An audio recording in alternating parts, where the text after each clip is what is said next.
Здравейте, любители на карти! Здравейте всички търсещи хора! Щом сте попаднали на това видео, значи искате да намерите себе си.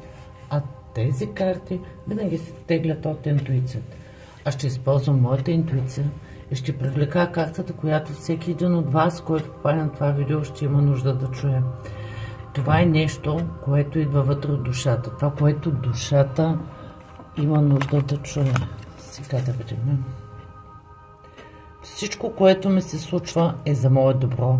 Бъди сигурен в това и си го напомняй в най-трудните моменти.